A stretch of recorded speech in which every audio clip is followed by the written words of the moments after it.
ایک وظیفہ ہے، بڑا زبردست وظیفہ ہے، جو اس عمل کو کرے گا نا اللہ تعالیٰ اس کو عجیب و غریب مال عطا فرمائیں گے، اور مالی اعتبار سے کبھی بھی وہ پریشان نہیں ہوگا، مالی اعتبار سے کبھی بھی پریشان نہیں ہوگا۔ ایک بزرگ کے پاس میں بیٹھا ہوا تھا، وہ یوں کہہ رہے تھے کہ بیٹا میں نے 35 ملکوں کا سفر کیا، نہ میں نے 1 روپیہ خرچ کیا، نہ 1 روپیے کا کسی سے سوال کیا۔ میں نے کہا حضرت کیا کرتے ہو؟ بولے یہ وظیفہ کرتا ہوں۔ میں نے کہا اچھا۔ میری مدینہ منورہ میں پڑھائی چل رہی تھی، میرے شیخ نے جب میری پڑھائی ختم ہوئی تو ایک ڈائری لے کر آئے، قلم لے کر آئے، مجھے کہا بیٹا لکھ یہ وظیفہ۔ میں نے لکھ لیا، اور طے کر اس کو کبھی ناغہ نہیں کرے گا، اللہ مالی اعتبار سے کبھی بھی تجھے کسی کا محتاج نہیں کرے گا۔ میں نے لکھ لیا، حضرت نے لکھایا، میں نے لکھ لیا۔ پھر ایک بات کہی تھی کہ بیٹا یہ وظیفہ بڑا زبردست ہے، لیکن بے طلبوں کو مت بتانا، جس کے اندر طلب ہو اور جو اس کی قدردانی کرتے ہو اسی کو بتانا۔ پھر میں جب ہمارے یہاں آیا، کچھ لوگ میرے پاس آتے، مولانا ہم بڑے پریشان ہیں مالی اعتبار سے، حالات میں کوئی وظیفہ، تو الحمدللہ میں یہ وظیفہ بتا دیتا، اللہ تعالیٰ ان کو بہت نواز دیتے، عجیب و غریب نواز دیتے، اور عجیب و غریب اس پر تجربہ ہے، اور کئی اللہ والوں کو میں نے دیکھا وہ یہی وظیفہ پڑھتے ہیں۔ پھر ایک بار تو میں بڑا تعجب میں رہ گیا کہ یہ وظیفہ کسی اللہ والے کا، کسی شیخ کا بتایا ہوا نہیں ہے۔ ایک صحابی نے ہمارے نبی سے کہا تھا کہ پیارے نبی جی دنیا نے مجھے چھوڑ دیا ہے، یعنی میرے پاس کچھ ہے نہیں۔ اس وقت ہمارے نبی نے یہ وظیفہ دیا تھا اور یوں کہا تھا کہ آپ فرشتوں والی تسبیح کیوں نہیں پڑھتے، اور یہ بتایا تھا تسبیح سبحان اللہ و بحمدہ، سبحان اللہ العظیم و بحمدہ استغفر اللہ، اللہ اکبر کبیرہ، سبحان اللہ و بحمدہ، سبحان اللہ العظیم و بحمدہ استغفر اللہ۔ پیارے نبی سے وظیفہ سنا، راوی فرماتے ہیں کہ پھر ایک مدت تک وہ نظر نہ آئے، جب دوبارہ نظر آئے تو انہوں نے بتایا جس کا خلاصہ یہ ہے اللہ نے مجھے اتنا نواز دیا ہے کہ میں بتا نہیں سکتا۔ یہ عجیب و غریب وظیفہ ہے۔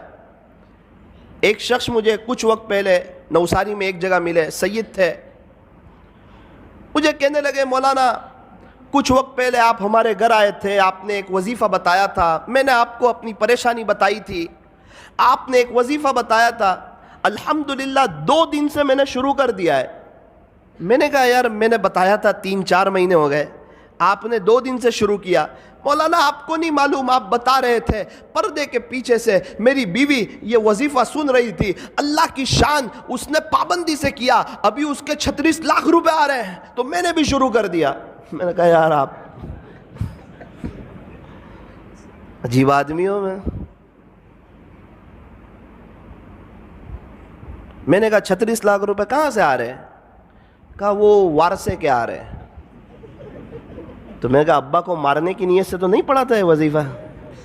بولے نہیں ان کے ابو کا تو بہت پہلے یہ انتقال ہو گیا تھا، لیکن مولانا زمین کا اتنا خطرناک مسئلہ تھا کہ یہ کبھی بھی حل ہونے کا نام لیتا نہیں تھا، اور ہم لوگ بھی نا امید ہو چکے تھے کہ اب یہ مسئلہ جو ہے یہ کبھی بھی حل ہو سکتا نہیں ہے، لیکن میری بیوی نے یقین سے پڑھنا شروع کیا، اللہ کی شان مسئلہ حل ہوا، اس کے 36 لاکھ روپے آ رہے، اور اللہ کا شکر ہے 2 دن سے میں نے بھی شروع کر دیا ہے۔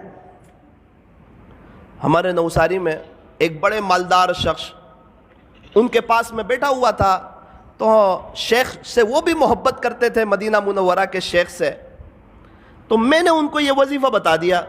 کہنے لگے نا وہ بڑے آدمی ہیں اور ان کا بتایا ہوا وظیفہ کرنا ہی چاہیے۔ میں نے کہا ان کا بتایا ہوا نہیں، پیارے نبی کا بتایا ہوا ہے، یہ کوئی اللہ والے کا بتایا ہوا نہیں ہے، یہ کوئی تجربہ کرنے کا وظیفہ نہیں ہے، یہ تو عمل کرنے کا وظیفہ ہے۔ اچھا کیا بتایا؟ تو میں نے ان کو بتا دیا۔ 2 دن کے بعد مجھے ملے، کہا بیٹا یہ وظیفہ کبھی چھوڑنے جیسا نہیں ہے۔ میں نے کہا کیوں؟ بولے بیٹا پیسہ تو بہت ہے، سب جگہ روکا ہوا ہے، ابھی میں حالات میں تھا کچھ وقت سے، پیسے کے بارے میں ہاتھ میں پیسہ نہیں تھا، زمینیں جائیداد پراپرٹی بہت، ہاتھ میں پیسہ نہیں۔ تو میرا بڑا بیٹا میرے پاس آیا اور یوں کہنے لگا ابا بہت پہلے آپ کے 70,000 روپے میرے پاس تھے، وہ ابھی آپ لے لو 70,000۔ بولے، میں نے بولا پھر؟ بولے اب کبھی یہ وظیفہ نہیں چھوڑوں گا۔ اللہ اکبر کبیرہ۔